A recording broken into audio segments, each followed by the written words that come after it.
Hi అందరికీ. నేను అరుంధతి. ఈరోజు మనం గోధుమ పిండి హల్వా ఎలా చేయాలో చూద్దామండి.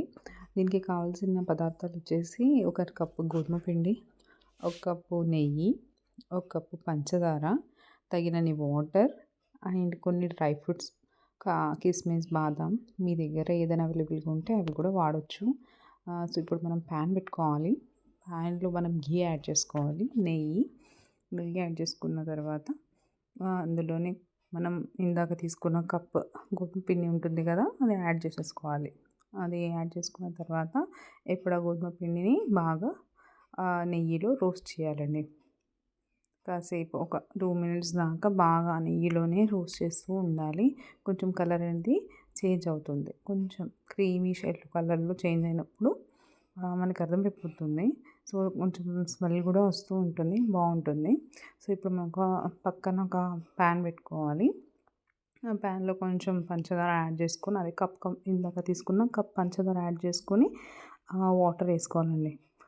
కప్ వాటర్ వేసుకున్న తర్వాత అది ఒక సిరప్ లాగా మనకి బాయిల్ అవ్వాలి. బాయిల్ అయిన తర్వాత ఒక షుగర్ సిరప్ లాగా అవుతుంది. చాలా థిక్గా ఏం అవసరం లేదండి, నార్మల్గా బాయిల్ అవుతుంటే చాలు. సో ఇప్పుడు మనం ఇది వాటర్ ఏం చేయాలంటే, మనం ఇందాక రోస్ట్ చేసిన డఫ్ ఉంటుంది కదా, అందులో యాడ్ చేసేసుకోవాలి. ఈ వాటర్ యాడ్ చేసుకున్న తర్వాత మనం బాగా మిక్స్ చేయాలండి. ఇది చాలా ఇంపార్టెంట్. మంచి కన్సిస్టెన్సీ తోటి కలుపుతూ ఉండాలి. చూడండి ఎలా కలుపుతున్నాను. అలా కలుపుతూ ఉన్నాం అనుకోండి, మనకి ఇప్పుడు డఫ్ అనేది మొత్తం చేంజ్ అవుతూ ఉంటుంది.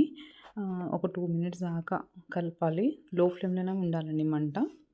సో లో ఫ్లేమ్లో పెట్టేసి కలుపుతుంటే చూడండి ఎలా చేంజ్ అయిపోయిందో, నీట్గా సాఫ్ట్గా అయిపోతుంది. సో ఇలా సాఫ్ట్గా అయింది కదండి. దీంట్లో మనం ఇలాచి వేయాలి. సో ఒక రెండు ఇలాచీలు తీసుకొని నుజ్మన్న వేయొచ్చండి, లేకపోతే పౌడర్ లాగా చేసిన వేయచ్చు. సో వేసిన తర్వాత మనం దీన్ని మళ్ళీ మిక్స్ చేసుకోవాలి. నీట్గా మిక్స్ చేసుకున్న తర్వాత